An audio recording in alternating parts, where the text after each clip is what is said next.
Ravi de vous retrouver pour ce nouveau numéro du Dessous des cartes. Nous démarrons cette émission devant le fastueux palais royal de Rabat, la capitale du Maroc.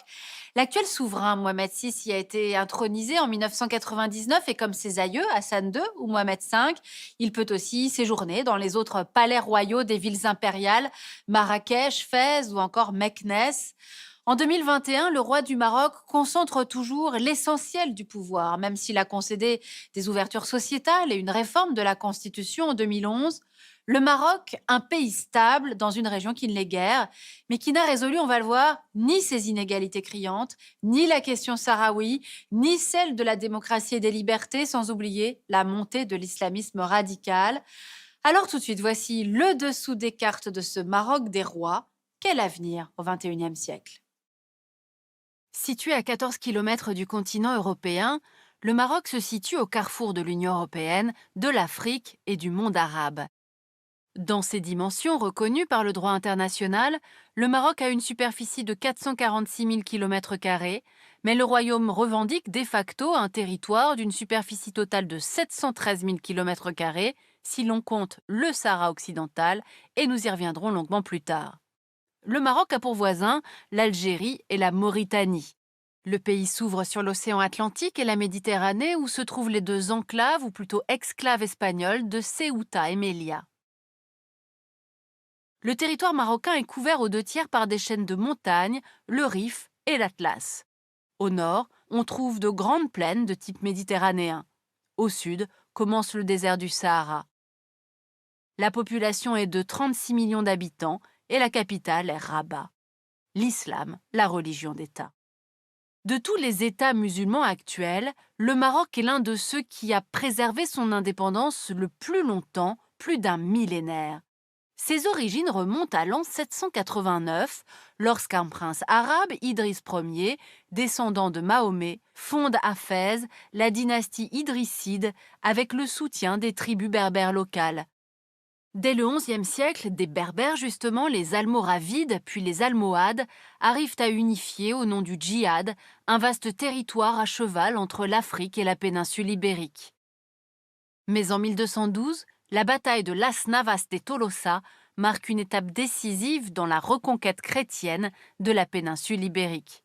Par la suite, les dynasties marocaines n'auront de cesse de repousser l'expansion chrétienne des côtes du Maghreb.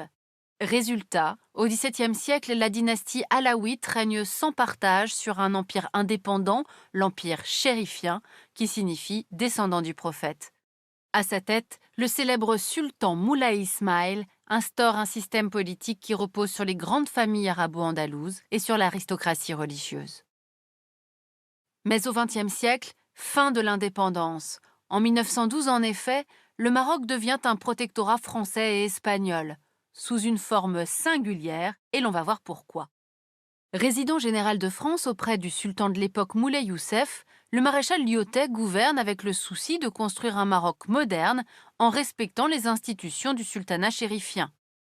Cette articulation entre ancien et moderne, entre empire et État-nation, va conférer au Maroc une singularité qui sera cultivée par la monarchie et par les élites du pays.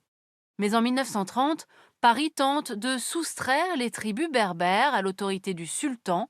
C'est alors le début d'une poussée nationaliste qui ne cessera qu'à l'indépendance du Maroc en 1956. Le sultan devient le roi, sous le nom de Mohamed V, aujourd'hui considéré comme le père du Maroc moderne.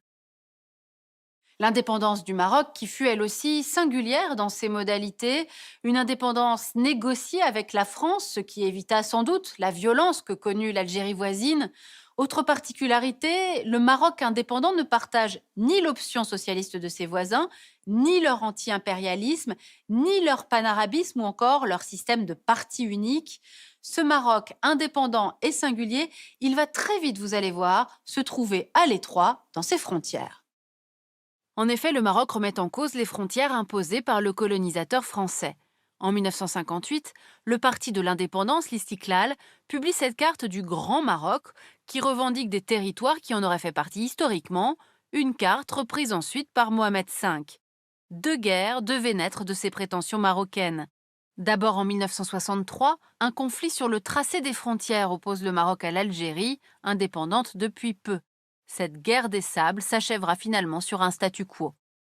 L'autre désaccord post-colonial est celui du Sahara occidental, l'un des sujets les plus sensibles au Maroc. Voyons pourquoi.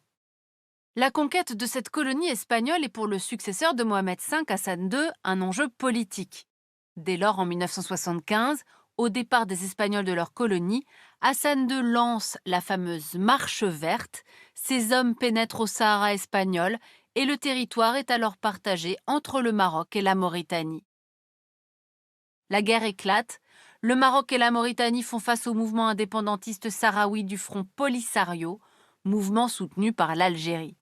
Depuis le cessez-le-feu de 1991 et en l'absence à ce jour de référendum d'autodétermination, l'ONU considère toujours le Sahara occidental comme territoire non autonome, non décolonisé. Le Maroc occupe de facto 80% du territoire, alors que le Front Polisario contrôle le reste, toujours soutenu par l'Algérie. Mais revenons à Hassan II, ce monarque qui a marqué l'histoire du Maroc contemporain. S'inscrivant dans la tradition de la dynastie alaouite, Hassan II, à la fois commandeur des croyants et chef politique, gouverne en affichant une modernité tout en puisant dans les formes traditionnelles du pouvoir. Le règne de Hassan II reste néanmoins entaché par ce qu'on a appelé les années de plomb, 3 décennies d'atteinte aux droits de l'homme qui débutent en 1965 avec arrestation des opposants de gauche, répression des mouvements étudiants, envoie au bagne de Tasmamart des militaires responsables des tentatives de coup d'État en 1971 et 72 contre le roi. Dans les années 90, Hassan II décide l'ouverture du système politique aux partis d'opposition islamistes et socialistes. En 93, il nomme même un premier ministre socialiste, mais cela sans remettre en cause son pouvoir absolu et divin, qui reste le pilier du système marocain.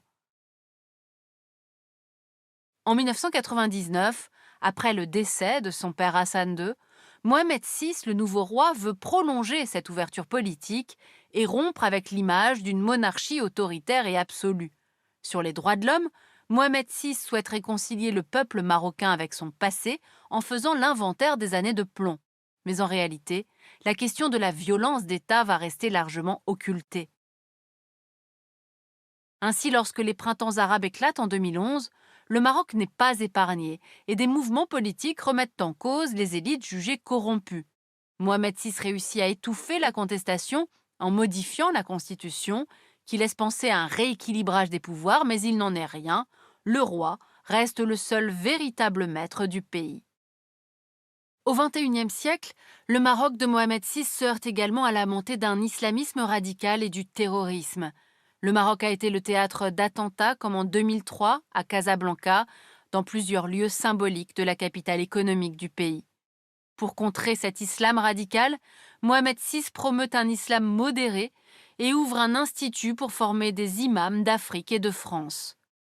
Bénéficiant de cette forme d'immunité monarchique si particulière, Mohamed VI parvient donc à préserver l'essentiel de son pouvoir politique et à demeurer le chef religieux incontestable, et ce, malgré des absences répétées qui alimentent toutes sortes de rumeurs.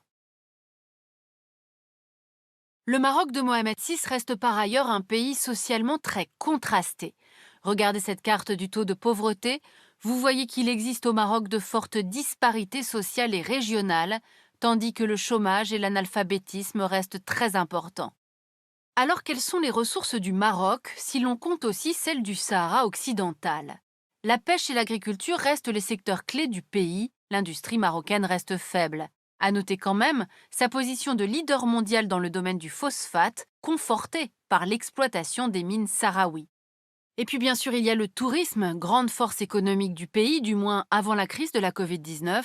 Avec des destinations comme Agadir ou Marrakech, le Maroc est le leader du tourisme en Afrique. Ainsi, en 2019, ce sont 13 millions de personnes qui ont visité le pays, dont 2 millions de Français. Alors intéressons-nous justement à l'évolution de ce lien entre la France et le Maroc. Depuis le protectorat, ce lien reste important. La France est le premier investisseur étranger au Maroc. Malgré cela, depuis 2012, c'est l'Espagne qui est devenue son premier partenaire commercial. Plus globalement, l'Union européenne est un partenaire commercial essentiel pour le Maroc. Le Maroc qui est aussi un allié sécuritaire pour l'Union européenne, mais également pour les États-Unis. En 2020, ces derniers ont signé un accord de coopération militaire avec Rabat face aux menaces terroristes. Le Maroc surveille en effet le détroit de Gibraltar et joue donc un rôle important dans la gestion des flux migratoires vers l'Europe et dans la lutte contre le djihadisme. En contrepartie, l'Union européenne, notamment la France, se montre peu regardante sur la question des droits de l'homme et sur celle du Sahara occidental. En conclusion, on l'aura compris, ce Maroc des rois reste stable, c'est vrai, mais à quel prix? Inégalité, absence de démocratie et atteinte aux droits de l'homme. Le compte n'y est toujours pas. Enfin, sur le plan diplomatique, Mohamed VI a rejoint à la fin de l'année 2020 le nouvel axe de ces pays arabes qui affichent désormais leurs relations avec l'État d'Israël, obtenant en échange des diplomates de Donald Trump la reconnaissance du Sahara occidental comme faisant partie du royaume marocain. Reste à savoir maintenant ce qu'en fera Joe Biden. Pour aller plus loin sur les enjeux contemporains du Maroc de Mohamed VI, le Maroc en 100 questions par Pierre Vermeyren chez Talandier. Ainsi s'achève ce nouveau numéro du Dessous des cartes. Rendez-vous bien sûr la semaine prochaine, même endroit, même heure. Et d'ici là, n'oubliez pas notre site internet arte.tv sur lequel vous retrouverez notamment nos leçons de géopolitique. À bientôt.